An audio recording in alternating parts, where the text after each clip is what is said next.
What's up, everyone? Can you hear me? Got the air conditioner running tonight, taking it for a test run to see how it's going to work.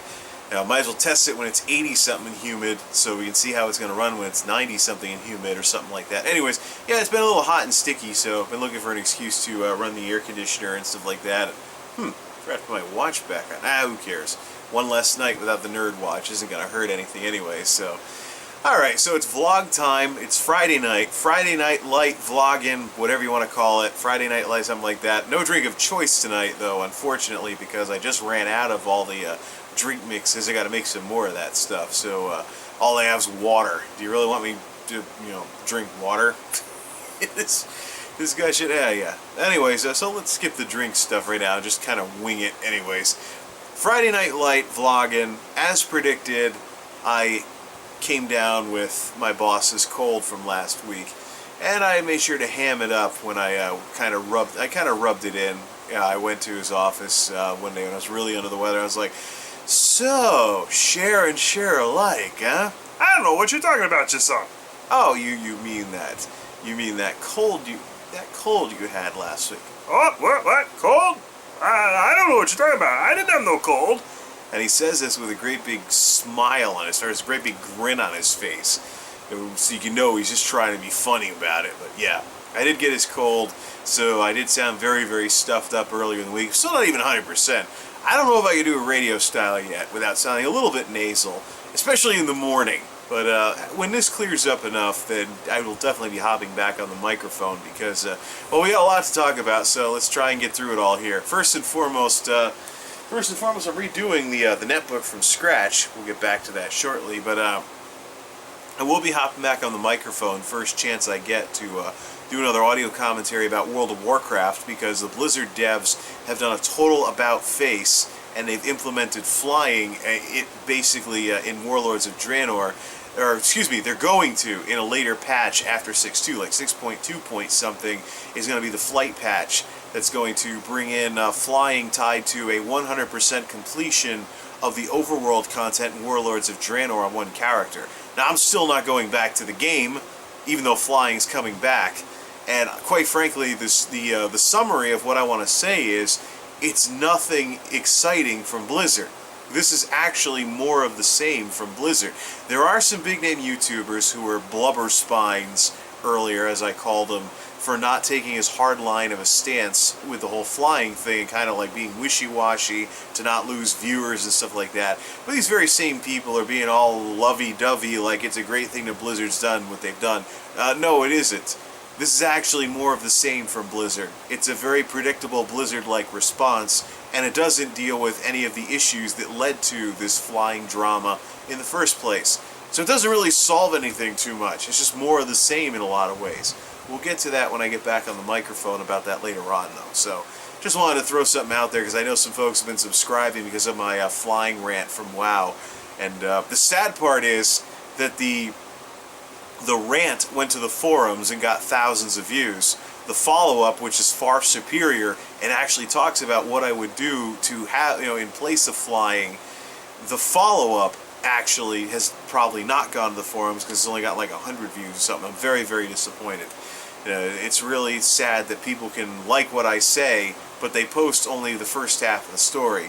But this will all eventually have a playlist anyway, so maybe we can post them. Maybe someone can, some of the WoW players who've subscribed since then, if they even still watch me by then, can actually post the playlist to the forums instead. Assuming the discussion even keeps going, or if it kind of diffuses with Blizzard. Well, Blizzard's doing a lot of damage control right now anyway, so who knows? We'll see what happens, and I'll definitely return to this topic when I get back on the microphone later on. So that's what's going on with that.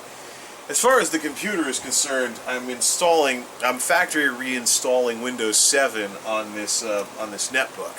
So I also have a new mechanical drive in the crap top now that I've yanked out its SSD to use the new Toshiba.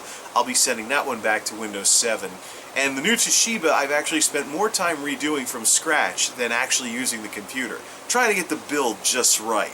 I tried Windows 10, finally got the way I wanted it, found out about the sign up for an upgrade to Windows 10 thing that Windows 7 and Windows 8 users get, and so I've been rolling everything back. The Toshiba's back to Windows 8.1, and I've had some issues with Windows Hybrid Boot, causing issues with lag and hanging and stuff like that. Basically, the computer acts like the motherboard's got issues and the RAM has problems, when in reality it's just Hybrid Boot. I've never been all that fond of Microsoft's attempts to have computers you can flip on and off. Never had much luck with standby mode or hibernate mode or suspend a RAM, so no big surprise that hybrid booting causes issues as well. So, anyways. So the Toshiba, I've got an idea for the SSD versus mechanical drive thing. We'll get to that later. Eventually, I will do a WWMJ where I talk about my setup. First, I actually have to get a setup, though. I have to finish setting up the computer and not re-image it the following day. So it's, yeah, I've been making very heavy use of the recovery media. If Toshiba can track how often I'm reinstalling Windows, they must think I'm a moron who has no idea how to run a computer by now. Because I've done the recovery media more times with the Toshiba than any other computer that I've ever had. So, of course, I'm switching this back. I'm switching all of this back to its factory default software, and so this will run Windows 7. Although it does have an SSD now, so maybe not as sluggish, but. The silver bullet will be where I do all my Windows 10 stuff until Windows 10 actually launches. I did actually have issues where I was on the fast circuit for new Windows 10 builds on the Toshiba, and one of the builds killed my sound because the sound drivers weren't made for it yet. So, no, I don't want to be that cutting edge. I'll put this thing on slow mode, so there's actually stuff we can download to fix things if things don't go right. So, anyways, computer stuff galore as usual. You think? I still have drives to swap into this thing to see if a newer drive with better mechanical technology helps with some of the lag that I've been having with some of the hard drive lag and stuff like that. So, a lot of computer stuff going on. It's not if but when I get back into computing, or computer type video type stuff. Now, let's talk about some of the stuff, the random stuff that people will be like, what's he talking about for?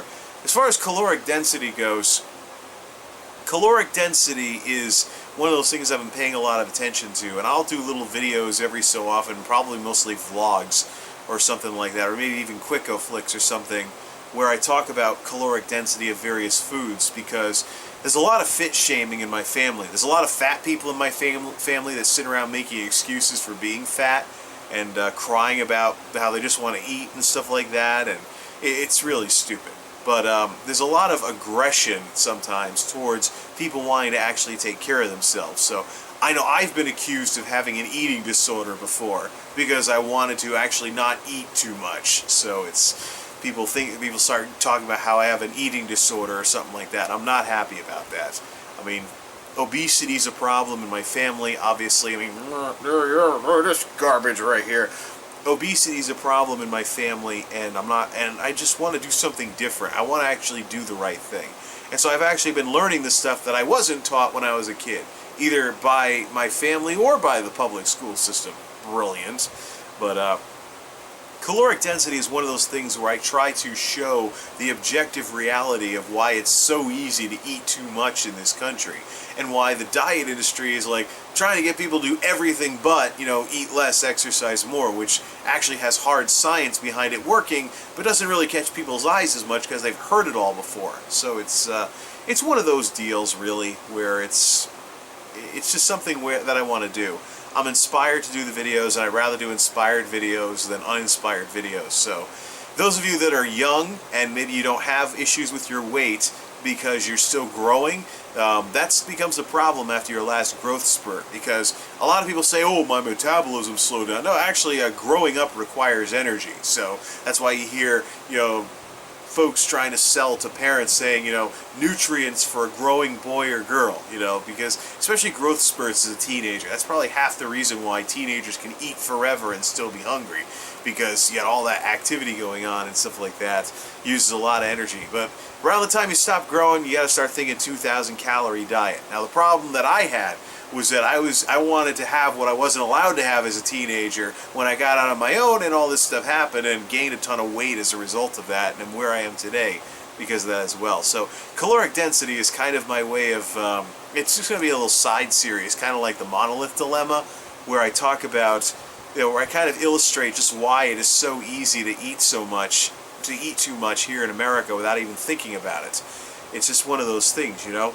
There was actually a video I saw on YouTube not too long ago, stereotypes about Americans. What do you think one of the ones was? Oh, they're all fat. So, and of course the reason for that is things like portion distortion and caloric density and things like that. But there's an entire diet industry out there selling garbage with no science behind it, which is unacceptable. So I want to do, you know, stuff that works, because I've done it before. So, matter of fact, I'm a little hungry now because I haven't really had much for supper. So I'll fix that after I finish recording this vlog. And it won't be a big chow-down feast either. I'm actually thinking something resembling a Caesar salad, quite frankly. A little bit of a dressing and lettuce. Yeah, you know, so anyways. So that's what's going on with the other stuff. I will eventually get back to the computer stuff. And speaking of computer stuff, this thing's almost done installing everything. Cool.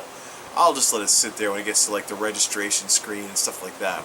So, the reason why this vlog has the name that it has, Noo Joisey, is because I actually did have a trip to New Jersey this week. So here I am getting over this cold that my boss so benevolently shared with me.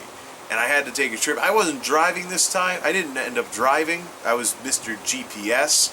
So we did a pretty decent job getting there and back, but it wasn't really all that great of a trip. Number one, it was a day trip. First, so it's my first visit to our building in New Jersey. And I'm not really too fond of New Jersey. Oh, restart.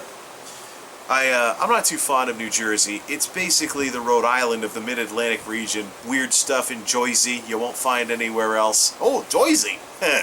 Weird stuff in New Jersey. Plus the whole Jersey Shore thing, but we didn't go anywhere near the Jersey Shore. So it's anyways. We were up in the rundown industrial districts close to New York City, so it's these ratty-looking neighborhoods that look like they were boom towns in the 50s, and well, there are some faded mill towns around here, but we're talking like more of a concrete jungle type environment with actual bars on the windows and stuff like that. The actual pizza place, cleanup program installing too. The pizza place we ordered lunch from had bars on the windows. So, anyways, yeah, so it was definitely a different experience. Concrete jungle, just the type of environment to be in, smelling diesel fumes in the industrial park, and hot concrete jungle type environment. What a place to be in when it's like hazy, hot, and humid, you know, for the first big time, and you're getting like record temperatures and stuff like that. Fortunately, one part of the warehouse was air conditioned, so I say one part because I don't think this warehouse was originally a warehouse. I think it was originally a factory. The layout of it has like rooms that go up and then floors too, so it's just I know this definitely was a leased building at one point. It's not a building that we probably built. We probably bought it or leased it or something, and it's not an original building. So warehousing, if you don't mind the visual here, let's take this Newegg box for example. When you pack this box, you want to make the best use of the space that you can, so everything's packed properly and you don't have to get more boxes and spend more money that way. Likewise, if you send something with one of those flat rate shipping boxes from the Postal Service, from the U.S. Postal Service, or like if it fits, it ships. You want to see just what you can make fit in there because you're paying for it whether the space is used or not. Likewise, with a warehouse, it's basically the building version of that. You're paying for things like overhead and stuff like that, whether you're using the building or not, and you want to make sure you're making the best use of the space that you possibly can to get, excuse me, the most out of your investment. So that's really what's going on there. So when you have an old factory with arbitrary walls, you basically have these arbitrary walls that are messing with your ability to make the most use of the space. Most of the problems that I've seen with planning out what goes where in warehouses has been in old converted factories with walls. And this not only has walls, but it has floors too. So, matter of fact, the top floor, you can't really do much for equipment, so you run everything up and down, I think, with carts or something. We didn't even get a tour of the building, so these are very, very different people from the rest of our buildings. Everybody just wanted to get back to work. You know, we went to... So first of all, it wasn't a good idea to take a day trip for stuff like this. You got a 3-hour commute just to get to the place and back. Then you hit rush hour, which bumps it up closer to 4 hours. So for an 8-hour shift, unless you run overtime, which I wound up getting overtime as a result of this, for an 8-hour shift, it's not that hard to get to the point where you're paying out a day's wages, the majority of which is going to travel rather than actual work in the destination facility. it evens out a lot more when there's an overnight stay, and you can actually be in the facility a little more and not get rushed through and rushed out like you're on some badly designed like tour or something, some like tourist type trap something. Yeah, anyways, but that's really the thing. So we hit rush hour both ways because we worked a regular shift. We didn't do an off shift or anything from like 10 in the morning to like 7 o'clock at night before coming back to Connecticut. So we'd miss the rush hour traffic getting out of there. Maybe hit nightlife traffic, but anyways. So we hit both rush hours, and we spent a minority of our time that we got paid for, by the way, at the facility. And we only got to see the technology that we went to see, that was involved in our projects. And we didn't actually get to see the whole building and get a visual for what's where. I'm an audiovisual kind of guy. I like to not sit in a cube all day. And I don't want to be like these engineers that are like, but my calculations say that this should work, and then go out on the warehouse floor and see, oh, this is why it's not working. Duh. You know, something like that. I have run into people that are like that. They over-depend on mathematics, and they don't get enough empirical stuff, and they miss stuff because of that. That's not me. It's not going to be me. So, but we went down to this place, and nobody was there. We rang the doorbell 3 times. Nobody answered. So we pretended to be truck drivers and went in the receiving door like we're truckers checking in a truck shipment. And finally the receiving clerk's like, oh yeah, you're the people from Connecticut. Let me get somebody at the front desk to actually let you in. And the place is just, it's also locked from both sides too. So maybe that's why they didn't have a security guard, because we would have been locked out. A supervisor would have had to come check your bags anyways in order for you to get out of the facility. So yeah, it's just really, it's very, very different. The people are very, very different too. They're the most on-task people I've ever seen picking in a warehouse. You know, they're like, excuse me. That's the sum total of what most of them said was, so excuse me. They didn't even say anything. They didn't say, hey, welcome visitor, or anything like that. Even the managers and the supervisors, they kind of just couldn't wait to get back to work. Ops manager shows up, hey, you're the guys from Connecticut, shake hands, gone. So we were rushed all over the place. We at least got to see the technology, so that worked out. But we didn't even get a tour of the building. That's not good. And when you consider how my trip to New York went, far more productive. I got to see far more of the building, talk with far more of the people. It was much better planned out, except for supper that night in a high crime area. Yeah, not so happy about that. But I mean, it wasn't like after dark or anything. But crazy traffic too. So country bumpkin like me trying to dodge 4 lanes of very impatient New York drivers who blare their horn at you if you don't jackrabbit out of every red light. But the minute it turns, the nanosecond it turns green. But the New York trip was definitely a lot better than this New Jersey trip. Or maybe I'm just biased, because I like to think of New Jersey as the Rhode Island of the Mid-Atlantic region. Weird stuff there that you don't see anywhere else. Goofy stuff, annoying stuff. I've seen the videos on the New Jersey of this guy driving down a parallel road to the New Jersey Turnpike, 4 lanes backed up while he's just zipping past all of it because he actually knows the roads. So and those people sitting in traffic paid a toll to sit in traffic nonetheless. Ah well, long as Krispy Kreme Christie gets whatever he stuffs his face with these. Alright, don't want to tick him off. He might close the George Washington Bridge. That's why we took the Tappan Zee Bridge. Actually, we took the Tappan Zee Bridge because we didn't feel like dealing with I-95 traffic and traffic coming right out of the city and having to pay a $14 toll to get back to Connecticut. Gouge-a-rama. I don't even think even a mid-sized car, it would make more sense to burn extra gas to go up to Tappan Zee and cross the Hudson that way.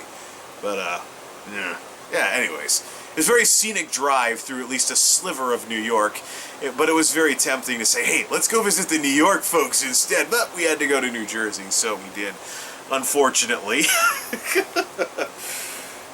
Definitely a very different experience as far as the facility goes. I like the technology. We'll probably be able to deploy it better than they did in our building, but of course I'm tooting my own horn here, but I think we have the potential to deploy this technology better than they did. But it would have been nice to actually get to see the rest of the place, meet some of the other supervisors and more people on the team and stuff like that, but it was very rushed.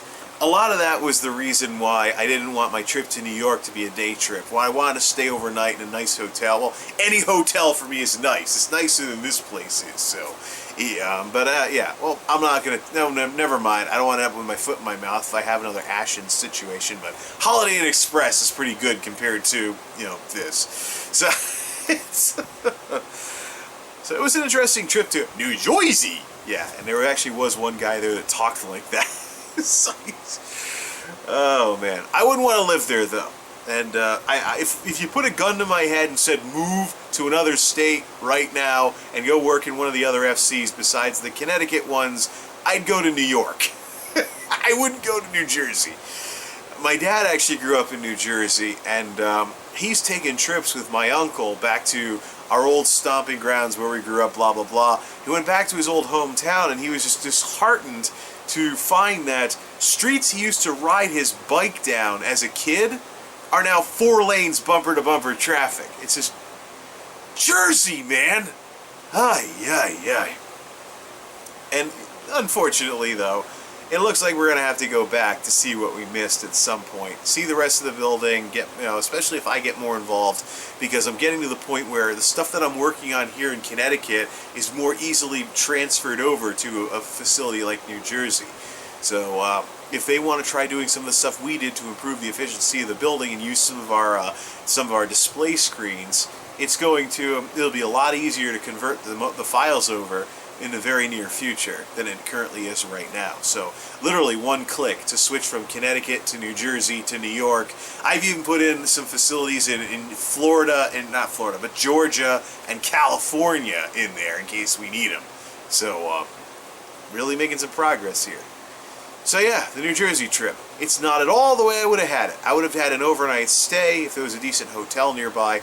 I would have made it more like the New York trip, basically. The New York trip, once I got used to the traffic and actually traveling again and having to work with the GPS, that worked out very well. I can imagine myself living in that area.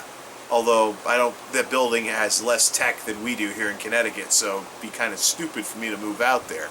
Great people though, and I like the mix. I actually like that it's actually a smaller town that it's in, and not one of the bigger towns around there where there's more traffic. There's still traffic in that small town though, because of how close it is to the bigger ones. But that'd be the biggest thing to get used to. And I think New York is a lot wackier on taxes than Connecticut is. Probably higher cost of living too. So, yeah, it's a toss-up really. But if you put a gun to my head and said, go somewhere other than Connecticut and work in one of the other buildings now, I'd go to New York. Plain and simple. So, wonder what our next New Jersey trip's going to be. Actually, we have some bigger trips coming up. I know there's at least a trip to Ohio and Florida. Heck, at the rate I'm going, I'm sure I'll probably meet our friends in Southern California before long, so... Yeah. Anyways, we've actually got some folks from our building that have flown across the country to go to California. That was a terrible Arnie impersonation. California. Okay, that's horrible. Anyways, this isn't about California. It's about Noo Joisey. Hey, Mo. Woo-hoo-hoo. Yeah. Okay, this is getting weird, but it's the vlog series. It's going to get random. There will be more tech at some point. Once I finish getting over this cold, I want to get on the microphone, talk about the whole flying situation in WoW, and if I can ever stop re-imaging the darn Toshiba, because I want to try something else, or I want to tweak one thing in the build or the setup, blah blah blah, or I screw up a driver, or don't like whatever. If I can ever stop re-imaging the darn Toshiba, I'd love to make a video about that computer, because it's an experience. All right, this thing's just about done, and it's not waiting for me to type anything, but all right. Heck with that thing, we'll finish that later. So yeah, Noo Joisey. It was an interesting trip, to say the very least. Unfortunately, it looks like we're going to have to go back at some point later on, but who knows. Till next time, this is MultimediaJay, signing off. Thanks for stopping by.